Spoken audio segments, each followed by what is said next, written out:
On n'a pas dit de la quitter. J'ai voulu dire, l'autre fois, le parquet, ils se comportent comme s'ils ne pouvaient pas prendre des réquisitions tendant à faire acquitter quelqu'un. Ils sont orientés, ils sont venus avec une conviction. Par rapport à l'acquittement, c'est ce que j'ai dit. Maintenant, par rapport aux preuves, vous savez que dans le procès pénal, il y a toutes les procédures d'instruction. À l'arrivée, si on n'est pas d'accord avec ce qui est retenu, le parquet doit saisir les juridictions supérieures. Il ne l'a pas fait. Ce qui veut dire que ce qui est retenu, on est d'accord. Chacun a accepté, on est d'accord. Mais aujourd'hui, ils n'ont pas pu, une seule infraction, rapporter la moindre preuve. Quand vous avez suivi, c'est des allégations. Donc, il faut démontrer que tu n'as pas fait.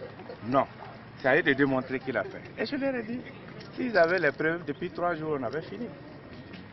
Si on n'a pas fini, et 13 jours après, 100 jours après le début du procès, eux et le parquet nous disent, sur les 80 personnes poursuivies, on ne sait pas qui a fait le putsch. Faut-il encore continuer à parler de putsch? Ou bien faut-il me rejoindre moi, qui ai suivi les choses, pour dire que c'est un mouvement d'humeur qui est devenu ce que nous jugeons aujourd'hui. Le juge d'instruction, il a entendu combien de personnes? 1000 personnes. Mais par rapport aux autres, il a demandé, mais qui a dit de faire? Aucune réponse. C'est quelle énigme qui est comme ça? C'est que c'est pas ça la piste.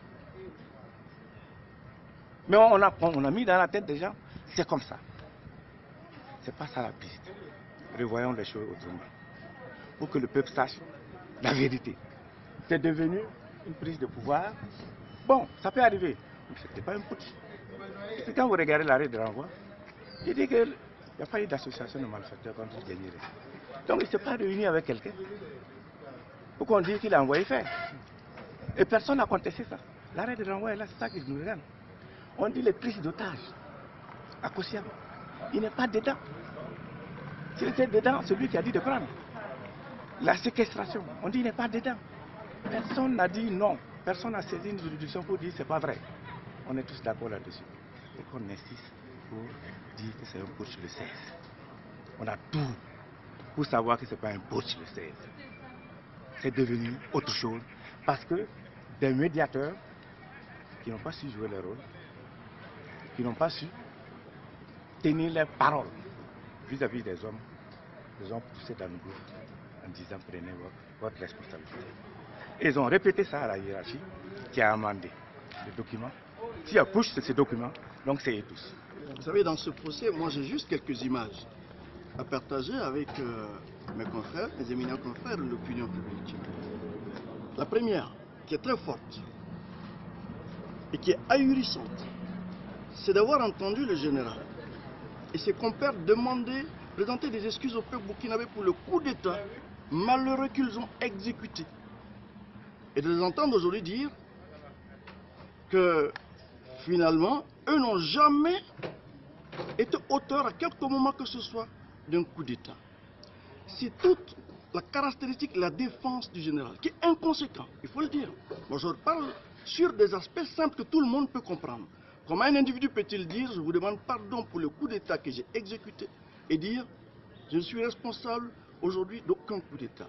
Deuxième image très forte, mais qui est tout aussi ahurissante, c'est quand on entend aujourd'hui le général vous dire, celui-là qui est sorti à la télévision, devant le peuple burkinabé pour se présenter comme le président du CND, donc auteur principal du changement par force du régime en place, vous dire aujourd'hui, par la voix de ses avocats, je ne me reconnais coupable de rien en ce qui concerne ce coup d'État.